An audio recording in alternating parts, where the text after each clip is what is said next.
विचार से विश्वास तक शिक्षा का नया अध्याय। स्वागत है आपका दामोदर यूनिवर्सिटी में। From thought to believe, a new chapter of education. Welcome to Damodar university. Hey everyone, मैं स्मृति झा, आपकी डिजिटल मेंटर। आज की क्लास में हम class 10 chapter 2 acid basis and salt के एक्सरसाइज क्वेश्चंस के सॉल्यूशंस देखेंगे। तो आइए आज की क्लास स्टार्ट करते हैं। हमारा पहला क्वेश्चन है, a solution turns red litmus blue, its pH is likely to be. कोई सॉल्यूशन आपको दिया गया है, वो रेड लिटमस को ब्लू में कन्वर्ट कर देता है, तो उसका पीएच कितना हो सकता है? तो आंसर है कि उसका पीएच जो है वो 10 हो सकता है। क्यों हो सकता है? Basis turn red litmus blue. Base का क्या काम है कि वो रेड लिटमस को ब्लू कर देता है, और acids turn blue litmus to red, जबकि एसिड क्या करता है, वो ब्लू लिटमस को रेड में कन्वर्ट कर देता है। Basic solution has a pH value of more than 7।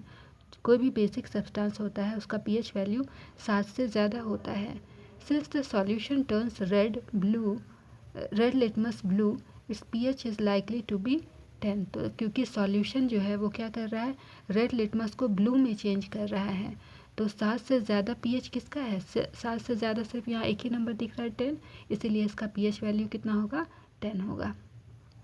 Question number 2 कहता है, a solution reacts with crushed egg shells to give a gas that turns lime water milky. तो एक solution है जो कि क्रस्ट किया हुआ एग के साथ में रिएक्ट करता है, तो लाइम वाटर को वो मिल्की में कन्वर्ट कर देता है। द सॉल्यूशन कंटेंस, तो सॉल्यूशन में क्या सब्सटेंस है?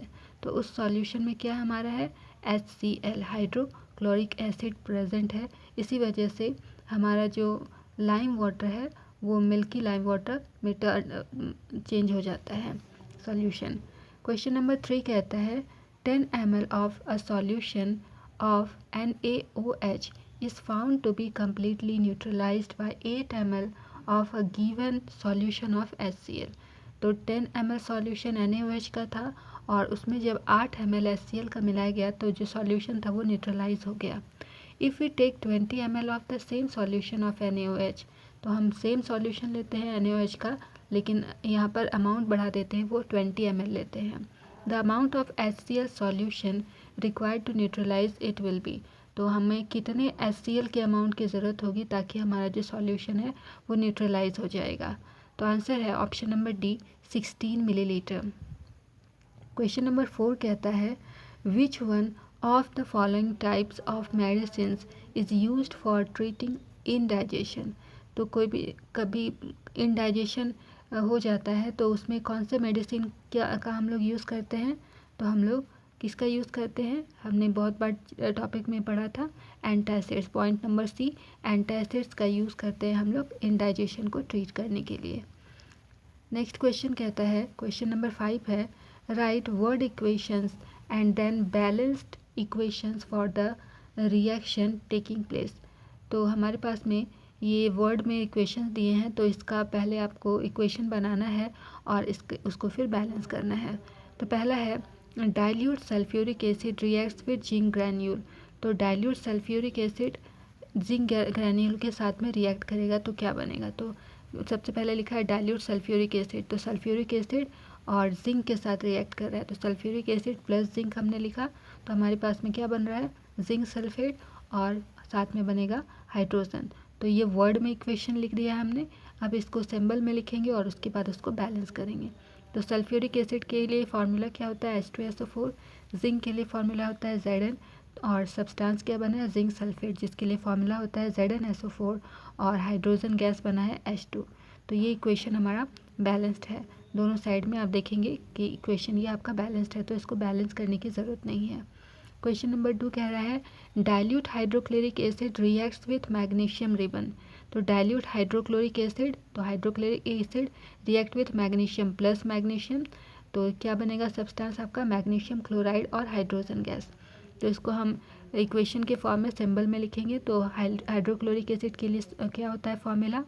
HCl प्लस मैग्नीशियम के लिए होता है Mg, सब्सटेंस क्या बना मैग्नीशियम क्लोराइड, जिसके लिए फॉर्मूला होता है MgCl2 और साथ में है हाइड्रोजन गैस बना है H2। तो इसको हम लोग देखेंगे LHS RHS इक्वल है कि नहीं, अनइक्वल है, इसलिए इसको हम बैलेंस करेंगे तो यहाँ पर सिर्फ 2 लग जाएगा और ये इक्वेशन हमारा बैलेंस हो जाएगा। क्वेश्चन नंबर 3 कहता है dilute sulphuric acid reacts with aluminium powder. तो sulphuric acid plus aluminium powder तो क्या बनेगा, substance aluminium sulphate plus hydrogen बन रहा है। अब इसको इक्वेशन के फॉर्म में कैसे लिख रहे हैं, वर्ड इक्वेशन है सिंबल के फॉर्म में। सल्फ्यूरिक एसिड के लिए फार्मूला होता है H2SO4 प्लस एल्युमिनियम के लिए फार्मूला होता है Al। तो इसके बाद में रिएक्शन के बाद क्या बना है एल्युमिनियम सल्फेट, जिसका फार्मूला होता है Al2SO4 होल 3, साथ में हाइड्रोजन गैस H2। अब इसको हम बैलेंस कर देंगे तो ये हो जाएगा 3H2SO4 2Al, प्रोडक्ट में बनेगा Al2SO4 प्लस 3H2। ये हो गया balanced chemical equation. Question number 3 D था dilute hydrochloric acid reacts with iron filings. तो dilute hydrochloric acid plus iron filing, तो आयरन के साथ में रिएक्ट किया तो बना है क्या ferric chloride plus hydrogen gas. तो हाइड्रोक्लोरिक एसिड के लिए फॉर्मूला क्या होता है HCl प्लस आयरन के लिए फॉर्मूला होता है Fe, तो बना सब्सटेंस क्या फेरिक क्लोराइड FeCl3 और साथ में हाइड्रोजन गैस H2। अब इसको बैलेंस करेंगे तो ये हो जाएगा 6HCl plus 2Fe plus product में बना है आपका 2FeCl3 और साथ में 3H2। क्वेश्चन नंबर 6 क्या कहता है compounds such as alcohols and glucose also contain hydrogen. तो ग्लूकोज और अल्कोहल में भी हाइड्रोजन प्रेजेंट होता है but are not categorised as acids, लेकिन इन्हें हम एसिड की फॉर्म में एसिड नहीं कहते हैं। Describe an activity to prove it, तो इसे एसिड नहीं कहते, इसको डिस्क्राइब करने के लिए आपको एक एक्टिविटी परफॉर्म करनी है। तो इसके लिए एक्टिविटी हमने ऑलरेडी देखा हुआ है, तो एक बार इसको देखते हैं क्या लिखे हैं। आंसर है 2 nails are fitted on a cork and kept it in 100 millilitre beaker. तो दो की नेल्स लेते हैं और उसको हम एक कॉर्क में फिट करके 100 मिलीलीटर के बीकर में उसको डाल देते हैं। The nails are then connected to the 2 terminals of a 6 volt battery through a bulb and a switch. तो हम उसके बाद वो नेल को डालने के बाद में उसके दोनों टर्मिनल से हम उसको कनेक्ट करते हैं 6 वोल्ट बैटरी, एक बल्ब और स्विच के साथ में।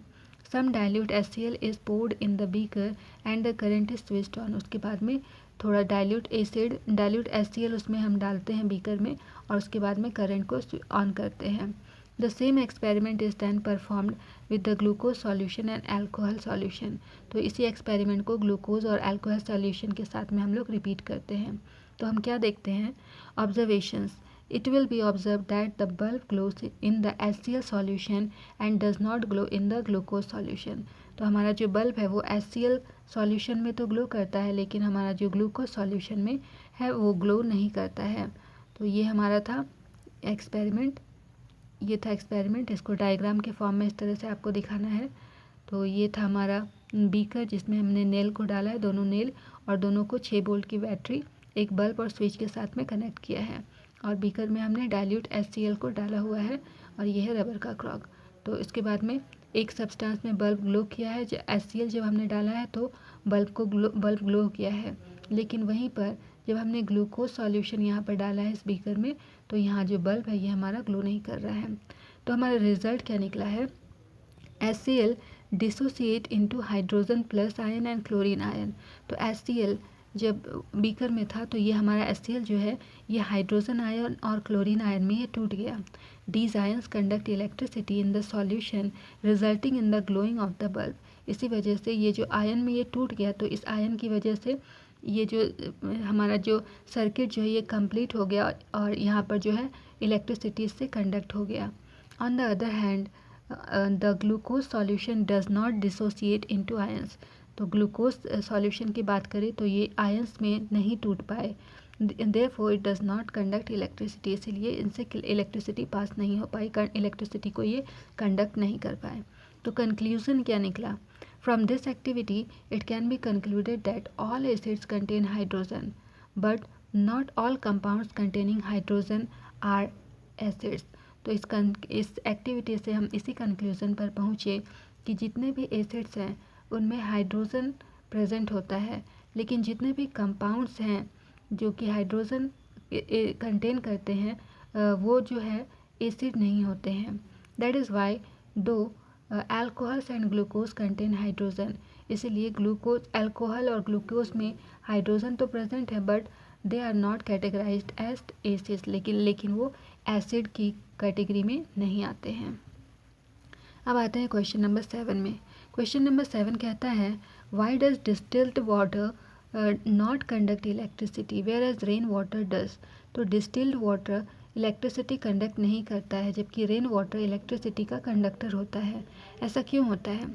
आंसर है distilled water is a pure form of water and is devoid of any ionic species. तो डिस्टिल्ड वाटर है, प्योर वाटर का एक प्योर फॉर्म होता है, therefore it does not conduct electricity, इसलिए वो इलेक्ट्रिसिटी को कंडक्ट नहीं करता है। Rain water being an impure form of water, जबकि रेन वाटर क्या होता है? वाटर का इम्प्योर फॉर्म होता है। Contains many ionic species such as acids and therefore it conduct electricity. और रेन वाटर में क्या होता है? बहुत सारे आयोनिक स्पीशीज प्रेजेंट होते हैं, बहुत सारे एसिड्स प्रेजेंट होते हैं, और इस वजह से जो रेन वाटर होता है ये इलेक्ट्रिसिटी कंडक्ट करता है।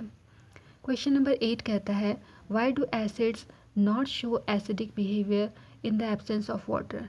तो कोई भी एसिड जो होता है वो वाटर के एब्सेंस में एसिडिक बिहेवियर शो नहीं करता है, ऐसा क्यों होता है?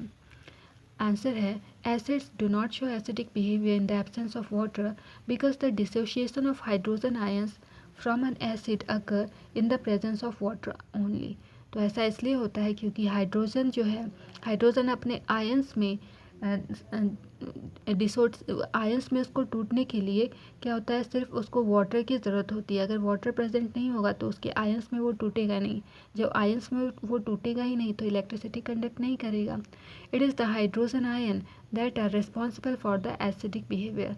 तो ये हाइड्रोजन आयंस ही होते हैं जिसकी वजह से कोई भी सब्सटेंस एसिडिक बिहेवियर शो करता है, और यहाँ पर हाइड्रोजन आयन में ये टूट ही नहीं रहा था, इसी वजह से यहाँ पर एब्सेंस वाटर के एब्सेंस में यह हमारा एसिडिक बिहेवियर शो नहीं किया था एसिड्स। क्वेश्चन नंबर 9 कहता है 5 solutions A B C D E when tested with universal indicator showed pH as 4, 1, 11, 7 and 9 respectively. Which solution is? तो हमारे पास में 5 solutions A B C D और इसको यूनिवर्सल इंडिकेटर से इसका pH चेक किया गया तो इसकी वैल्यू 4, 1, 11, 7 और 9 आई है। तो ये सॉल्यूशन कैसा है? तो इस सॉल्यूशन को हम चेक करते हैं तो क्या होगा? ये सॉल्यूशन के बारे में यहाँ लिखा है कौन सा न्यूट्रल है, स्ट्रॉन्ग एल्कलाई है, स्ट्रॉन्ग एसिडिक है, वीक एसिडिक है, वीक एल्कलाइन है, क्या है, कैसे है। तो इसको अरेंज करना है इसके pH वैल्यू को इसके इंक्रीजिंग ऑर्डर में।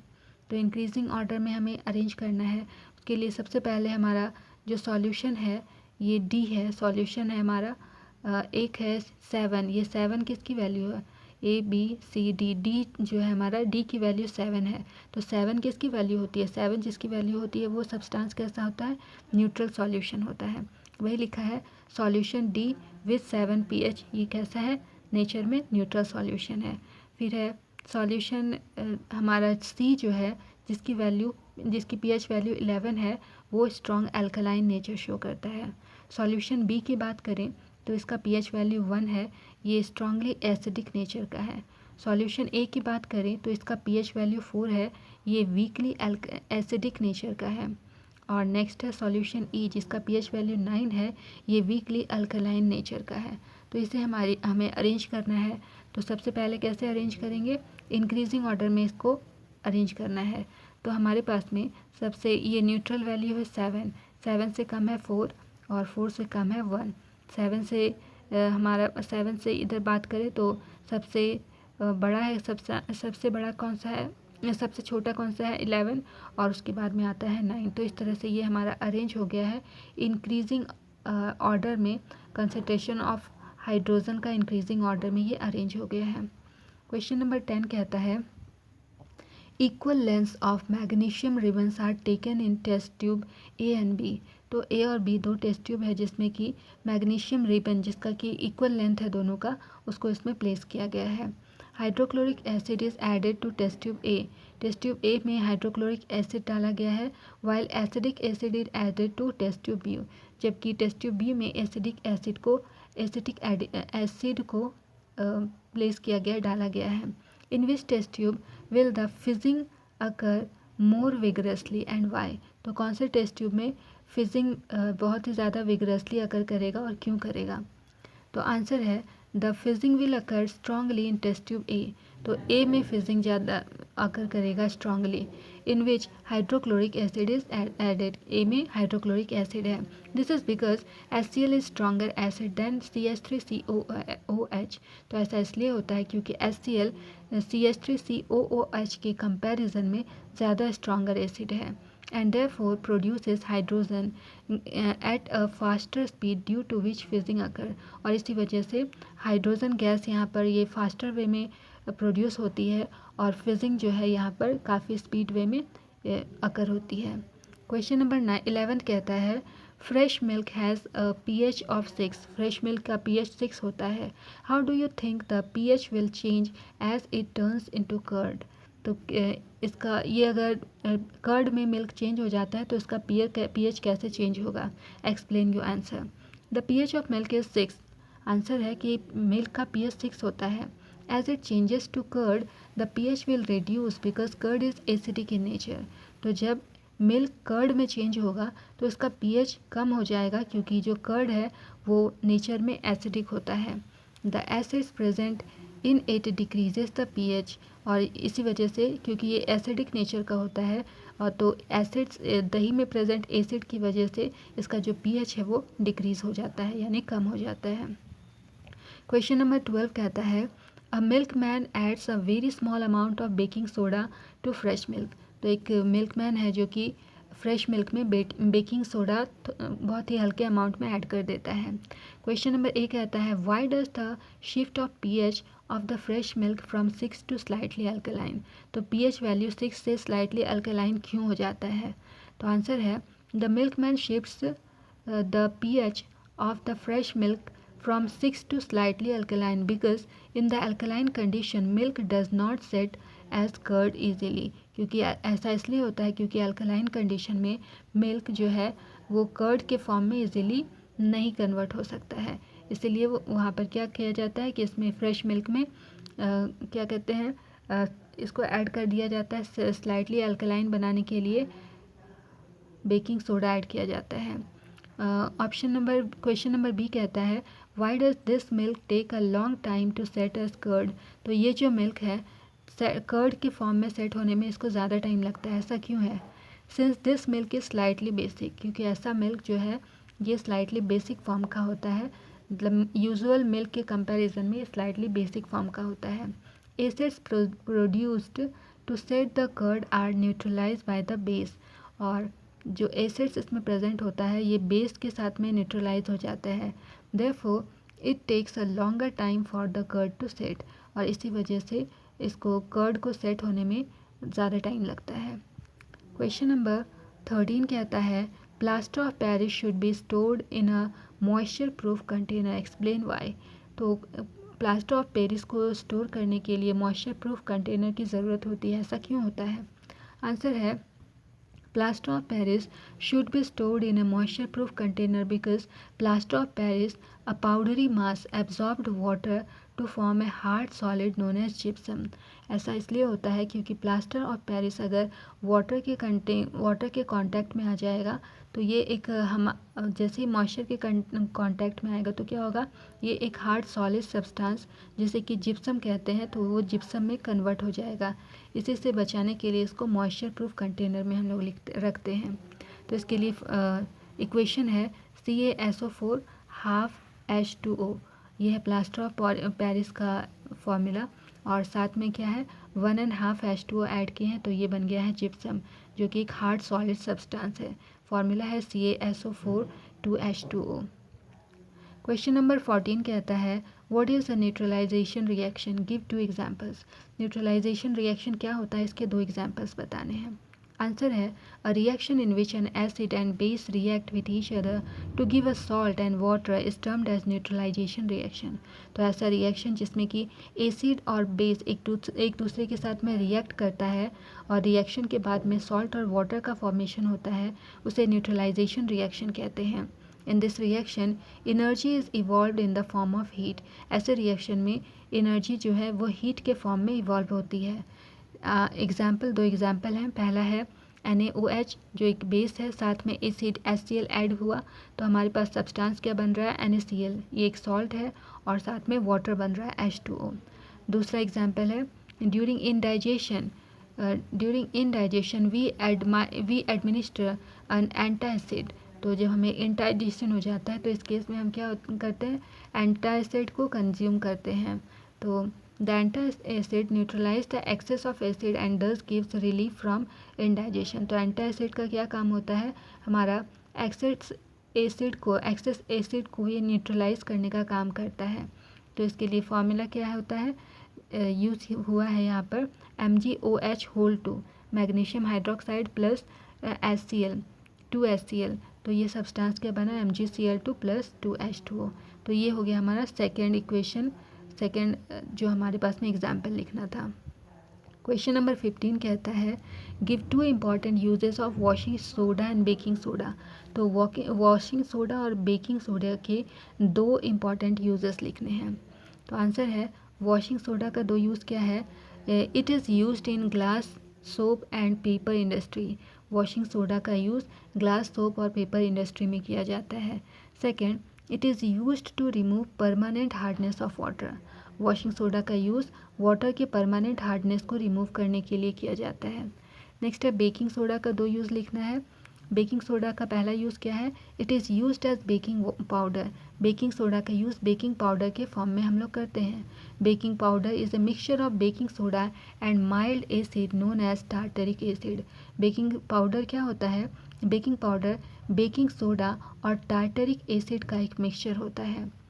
When it is heated or mixed in water, it releases CO2 that makes bread or cake fluffy। तो जब इसको हम लोग हीट करते हैं और पानी के साथ में इसको मिक्स करते हैं तो इससे क्या होता है, कार्बन डाइऑक्साइड रिलीज़ होता है, कार्बन डाइऑक्साइड गैस रिलीज़ होता है, जिस वजह से जो हमारा ब्रेड होता है या केक होता है वो काफ़ी फ्लफ़ी हो जाता है। दूसरा यूज़ क्या है बेकिंग सोडा का, it is used in soda acid fire extinguisher. तो ये हमारा सोडा एसिड फायर एक्सटिंग्विशर का भी काम करता है। तो ये थे हमारे 2 क्वेश्चंस, 2 एग्जाम्पल्स, और यहीं पर हमारा ये जो चैप्टर होता है, चैप्टर यहाँ पर फिनिश होता है। यानी कि इसके हमने थ्योरी पोर्शन कंप्लीट किए, इनका इन टेक्स्ट क्वेश्चन हमने कंप्लीट किया और इनके एक्सरसाइजेस के सारे सॉल्यूशंस हमने कंप्लीट किए हैं। तो अब नेक्स्ट क्लास में हम इसके जो हमारे एग्जाम्पलर वाले जो बुक हैं, एग्जाम्पलर बुक के सॉल्यूशंस को हम देखेंगे। तो मेरे प्यारे बच्चों, आज की क्लास को हम यहीं तक रखते हैं।